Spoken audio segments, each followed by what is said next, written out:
दोस्तों आज हम जानने वाले हैं हीरो की रिसेंटली लॉन्च हुई 2023 मॉडल सुपर स्प्लेंडर एक्सटेक के फाइनेंस डिटेल जानने वाले हैं। मंथली ईएमआई कितनी आएगी, कम से कम डाउन पेमेंट आपको कितना देना पड़ेगा एंड डॉक्यूमेंट्स आपके क्या लगने वाले हैं, सब कुछ डिटेल से आपको बताने वाला हूं। हमारे साथ में यहाँ हीरो की टीम से यहाँ के फाइनेंसर हमारे साथ में, पहले मैं आप लोगों को उनसे मिलवा देता हूँ। सर आपका नाम? सीएस जंगम। Okay, I am from IDFC finance. IDFC finance से हैं। और तो सबसे पहले ये सवाल रहेगा कि अगर आपके पास कोई फाइनेंस कराने के लिए आए तो क्या क्या डॉक्यूमेंट्स लेके आए आपके यहाँ पे? सर डॉक्यूमेंट्स में तो जब आधार कार्ड, पैन कार्ड और बैंक का स्टेटमेंट, पासबुक, चेकबुक, इतने document. Aadhaar card, pan card and bank का स्टेटमेंट। मतलब कितने महीने तक चाहिए रहेगा? लास्ट 3 मंथ का। लास्ट 3 मंथ का। और उसमें कितना ट्रांजेक्शन होना चाहिए मंथली? ट्रांजेक्शन लिमिट हार्डली 25-30 हज़ार के ऊपर रहेगा तो अच्छा रहेगा। ओके, मतलब सैलरी कितनी दिखनी चाहिए एवरी मंथ? एवरी मंथ का सैलरी 25-30 हज़ार। अच्छा, 15-20 हज़ार में भी हो जाएगा। कुछ लोगों की इतनी सैलरी नहीं होती, 10-5 हज़ार, तो भी उस पर फाइनेंस हो जाएगा?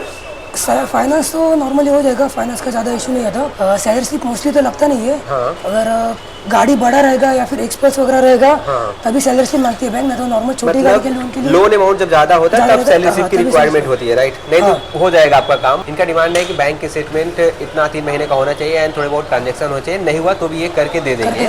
और ये बताओ, जो यहाँ पे रेंट पे रह रहे हो उनके लिए क्या लगेगा? अगर रेंट पे रह रहे हो ना तो नोटरी वाला एग्रीमेंट रहेगा, तो ओनर का लाइट बिल कंपलसरी है, नोटरी एग्रीमेंट चाहिए। नोटरी एग्रीमेंट चाहिए। अगर रजिस्टर रेंट एग्रीमेंट है तो उसके लिए ओनर का लाइट बिल नहीं चाहिए। ओके, पुलिस एनओसी चाहिए बस। मतलब अगर आप मुंबई में रेंट पे रह रहे हो तो भी आपका फाइनेंस हो जाएगा। और एक बात मुझे ये पूछना था, कितना टाइम लगेगा आपका लोन का प्रोसेस होने में? लोन तो 1 दिन में अप्रूवल आ जाता है। 1 दिन में अप्रूवल आ जाता है। सेकंड दिन में डिस्बर्स हो जाता है भाई। ओके, बाइक डिलीवरी कितने दिन में दे देते हो? हार्डली 4 दिन में। 4 दिन में। ओके, मतलब नंबर प्लेट के साथ नंबर प्लेट आने में टाइम लगता है। अच्छा, ओके। नंबर, जिसको नंबर नहीं लेना हो उनके लिए नहीं, टीसी नंबर पे गाड़ी नहीं देते, नंबर पे ही गाड़ी, नंबर के साथ गाड़ी छोड़ देते, जो कि अच्छी बात है। मतलब इससे आपका इंश्योरेंस भी कवर नहीं होगा, क्योंकि अगर कहीं एक्सीडेंट हो गया, कुछ भी प्रॉब्लम हो गई तो। अभी हम बात कर लेते हैं फाइनली इस बाइक के बारे में, इस प्राइस को लेके। इसमें आपको 2 वेरिएंट देखने को मिल जाते हैं। जो हमारा डिस वाला वेरिएंट रहेगा उसकी ऑन रोड प्राइस आपको मुंबई की पड़ने वाले विद एसेसरीज। एसेसरीज में आपको क्या क्या मिलता है मैं आपको फिर से बता देता हूँ। हेलमेट मिल जाएगा, पार्किंग कवर, सीट कवर, और जो हीरो की तरफ से जेन्युइन एसेसरीज होती है वो सब कुछ आपको साथ में मिल जाएगी। डिस वाले वेरिएंट की ऑन रोड प्राइस पड़ने वाली है 1,07,000 रुपये विद एसेसरीज एंड रम वाली की ऑन रोड प्राइस आपको पड़ने वाली है 1,02,000 रुपये। और हम लोग कैलकुलेट करने वाले डाउन पेमेंट एंड ईएमआई हमारे टॉप मॉडल पे, जो कि है जिसकी प्राइस है 1,07,000 रुपये। तो सबसे पहले ये बताओ, कम से कम कितने डाउन पेमेंट पे आप फाइनेंस कर देते हो? कम से कम 10,000 डाउन पेमेंट हो जाएगा। 10,000 डाउन पेमेंट आप कर देते हो? कर देंगे। उसके लेकिन कुछ रिक्वायरमेंट होगा ना, सिविल स्कोर अच्छा होना चाहिए। सिविल स्कोर अपना जनरेट होना चाहिए, 700 के ऊपर सिविल स्कोर रहना चाहिए। अगर आप लोगों को 10,000 डाउन पेमेंट पे बाइक का फाइनेंस कराना है तो वो हो जाएगा, लेकिन उसके लिए आपका सिविल स्कोर अच्छा होना चाहिए। एंड अभी हम बात कर लेते हैं नॉर्मल लोगों के लिए जिनका सिविल स्कोर अच्छा नहीं है, उनके लिए कम से कम कितना डाउन पेमेंट देना पड़ेगा? कम से कम 20,000 डाउन पेमेंट करना 20,000 डाउन पेमेंट कर दोगे तो भी ये बाइक फाइनेंस हो जाएगी। अगर हम 20,000 डाउन पेमेंट देते हैं तो 1 ईयर के लिए मंथली हमारा ईएमआई कितना आएगा? अगर 20,000 डाउन पेमेंट करोगे तो 1 साल का आएगा 8,530। 8,530 रुपये आपका मंथली ईएमआई आने वाला है। और अगर 2 ईयर की बात करें तो 2 ईयर का करोगे तो 4,655। 4,655 रुपये आपका 4 ईयर का ईएमआई आने वाला है। एंड 3 साल के लिए 3,360। एंड 3 ईयर के लिए आपका आने वाला है कितना है? 3,360।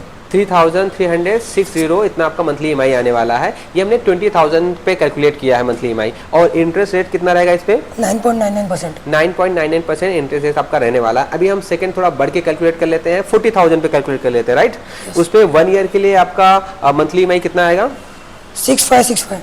6565 मतलब 6,500 के आसपास आपका मंथली ईएमआई आने वाला है। और अभी हम 2 ईयर के लिए कर लेते हैं कैलकुलेट, कितना आएगा ईएमआई? 3570। 3570 मतलब 3,500 के आसपास आपका मंथली ईएमआई आने वाला है। एंड 3 ईयर के लिए 2535। 2,350 रुपये के आसपास आपका मंथली ईएमआई आएगा 3 साल के लिए। और इस पे आपका एक प्लस पॉइंट रहने वाला है, नो एचपी स्कीम रहने वाला है। उसके बारे में हमारे सर समझाएंगे। नो एचपी स्कीम मतलब नॉर्मली कैसा होता है, अगर आप कौन सा भी बाइक फाइनेंस पे लेते हो तो आरसी बुक पे बैंक का नाम आता है, राइट? तो दिखता है कि जब तक आपका लोन खत्म होता नहीं ना वो गाड़ी बैंक के नाम पे दिखती है, राइट। तो इसमें कैसा है, हाइपोथिकेशन नहीं चढ़ेगा, मतलब बैंक एचपी नहीं चढ़ाएगी। हाँ, नहीं तो आपका गाड़ी डे 1 से कैश पे दिखेगा, राइट। ये जो कि प्लस पॉइंट है। नहीं तो क्या होता है ना, 1,500 आपको 4 देने पड़ते जब आपका ये लोन कंप्लीट होता है, तो वो फिर तब जाके बैंक का नाम हटता है। तो ये प्लस पॉइंट आपके रहने वाला है। अगर आप 40,000 मतलब डाउन पेमेंट देते हो या इसके ऊपर भी दोगे तब आपका नो एचपी स्कीम मतलब अप्लाई हो जाएगा, जो कि प्लस पॉइंट रहने वाला है। और यहाँ पे एक और प्लस पॉइंट रहने वाला है, इंटरेस्ट रेट भी आपका कम हो जाएगा। इंटरेस्ट रेट कितना रहने वाला है? 8.49%। 8.49 आपका इंटरेस्ट रेट रहने वाला है जो कि कम हो जाएगा। अभी ऊपर जितने भी हम डाउन पेमेंट कैलकुलेट करेंगे ये सब इसी इंटरेस्ट रेट पे आपको मिलने वाले हैं। एंड नो HP स्कीम के साथ में अभी हम डाउन पेमेंट बढ़ा देते हैं, 60,000 कर देते हैं, राइट। उस पर 1 ईयर के लिए EMI कितना आएगा? 4,756 4,756 आपका आने वाला है मंथली EMI। एंड 2 ईयर के लिए 2,565 2,565 आएगा ये मंथली EMI 2 ईयर के लिए। एंड 3 ईयर की बात करें तो 1,840 रुपीज़ 1,840 रुपये के आसपास आपका आने वाला है। अभी हम थोड़ा और डाउन पेमेंट बता देते हैं भाई, इससे आगे अगर आप डाउन पेमेंट देने के लिए अगर आप सोच रहे हो तो मेरे हिसाब से कैश ही ले लेना।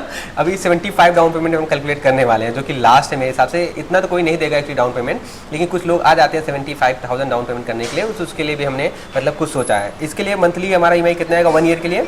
3,400 3,400 आपको मंथली EMI आने वाला है। 2 ईयर के लिए 1,835 1,835 मतलब 1,800 के आसपास आएगा। एंड 3 ईयर के लिए 1,315 1,300 मतलब 1,300 के आसपास आने वाला है। सो ये लास्ट डाउन पेमेंट रहा है। इसके ऊपर अगर आप सोच रहे डाउन पेमेंट करने के लिए तो आप कैश में ले लेना, मतलब नहीं बनता आपको थोड़े के अमाउंट के लिए आपको लोन पे जाने के लिए।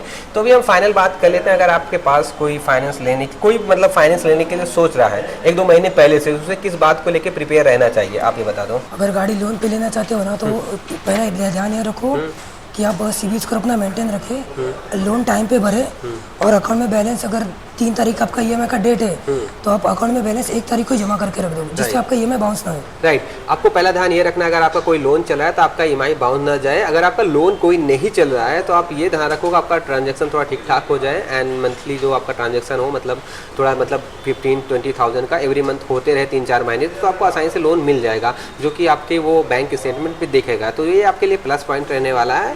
बाकी तो आप आओगे तो कुछ ना कुछ जुगाड़ करके सर हमारे फाइनेंस कर ही देंगे। और आप ये शोरूम का एड्रेस एंड कॉन्टेक्ट नंबर यहाँ का बता दो। यहाँ का एड्रेस है Shah arcade, building number 10, opposite Omkar एटामोन टावर, मालाडी, रानी सती मार्ग। हाँ, बाकी डिस्क्रिप्शन पे आपको डिटेल से एड्रेस मिल जाएगा, कॉन्टैक्ट नंबर मिल जाएगा। आप कॉल भी कर सकते हो, विजिट भी कर सकते हो। यहाँ पे आपको हीरो के सारे मॉडल मिलने वाले हैं, नए और जितने भी हैं। और आपको यहाँ पे अदर भी आपको फाइनेंस टीम मिल जाएगी। आप अदर बैंक से कराना चाहते हो तो वहाँ से भी आपका फाइनेंस हो जाएगा। तो दोस्तों यहाँ तक वीडियो देखने के लिए धन्यवाद। प्लीज लाइक शेयर सब्सक्राइब जरूर कर देना। फिर मिलते हैं नेक्स्ट वीडियो में दोस्तों। जय हिंद, वंदे मातरम।